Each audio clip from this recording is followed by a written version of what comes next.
On peut vivre sans le christianisme, vous doutez? Eh bien demandez aux musulmans. On peut vivre sans l'islam, vous ne croyez pas? Alors demandez aux Chinois. On peut vivre sans le Bouddha. Oui, demandez aux Juifs. On peut vivre sans aucune religion, car elles ne sont que des créations humaines à des fins manipulatrices. Elles peuvent être bonnes ou mauvaises en fonction de leurs utilisations.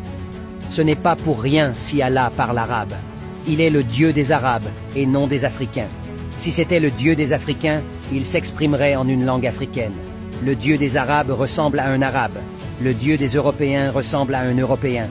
Les dieux des Indiens ressemblent à un Indien. Le Dieu des Africains ressemble à un Africain. Même le Dieu des rats ressemble à un rat. Chaque peuple se crée alors une religion qui est la représentation idéalisée de ses traditions et de sa culture. Cette religion permet ensuite de fixer des limites et de créer un solide sentiment d'appartenance à la communauté. Mais un peuple qui abandonne sa religion ancestrale pour se tourner vers la représentation idéalisée des traditions d'un autre peuple est perdu d'avance, parce qu'il ne pourra jamais vivre dans la peau de ce peuple pour voir les choses comme eux et comprendre ce qu'ils ont compris depuis des siècles. Prenons le cas du christianisme, qui est une religion créée par les Européens. Observez les dégâts que cette religion cause en Afrique. Les Européens arrivent très bien à maîtriser leur création, alors que ça va dans tous les sens en Afrique.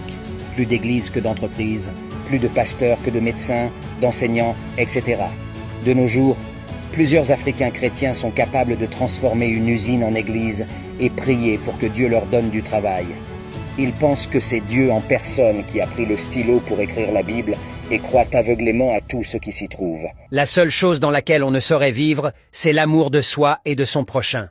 Un peuple qui ne s'aime pas, n'aime pas ses semblables. Sans amour et un solide sentiment d'appartenance à sa communauté, la société s'égare. La religion ancestrale joue ici un rôle important dans la communauté, car elle réunit. Mais trop d'Africains renient tout ce qui les réunit.